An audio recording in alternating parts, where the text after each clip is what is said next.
And usually I perform this without a microphone, and I think I might.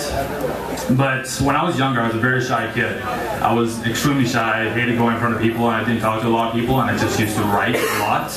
And then high school came around, and I became more confident. I joined theater, I joined choir, and became a very outspoken young man.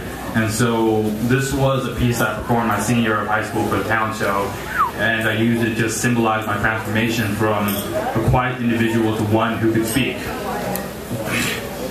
My voice shatters sound barriers like gunshot craters as my voice echoes through deserted cabins, cafeterias, and classrooms, resurrecting dead spirits crawling from cursed crypts. As it penetrates the hollowed husk of the mind, worn down by time, video games, and teachers who don't seem to understand that I've learned more from Tupac than textbooks of a plagiarized past propaganda published by Glenn Coe. As my voice is projected upon your ears and I catapult condensed comments of words, ideas, and even your worst fear, striking with the ferocity of a bomb packed with atomic energy. Stand in awe of this mild-mannered young man, moving away from the shadows and erupting with the cadence and rhythm of the streets. The Mount Vesuvius of verse, polished and poised with the precision of a Princeton graduate and articulation abilities of an artist with words. Watch as I raise Sistine Chapels. Watch as I raise Sistine Chapels, constructed and condensed within 16 bars. Michelangelo metaphor, truly just a touch of God. I don't claim divinity, though at times I wonder why I've seen dreams of people dying in the beginning of World War III.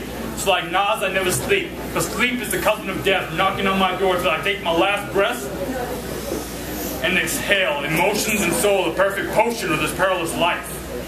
Watch as before your very eyes, this caterpillar will crystallize and harden. By the end of this show, this 5'9" man will have grown into a giant, gazing upon the horizon as the sun rises, prominently illuminating his past, while constantly reminding him of his past and the reason why he speaks. I speak with scared students afraid to ask a question in class because the students might laugh or the teacher may ignore him. My words to him are that half the students in your class wish they had the balls to raise their hands and ask, "What was that you just said last? I don't remember what you just said."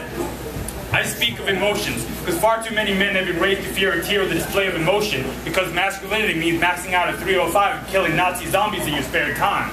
I speak for suicidal teens standing silently at the surrounding sight of life and death, could have been saved if someone simply smiled and said, "I love you, and I'm here for you today."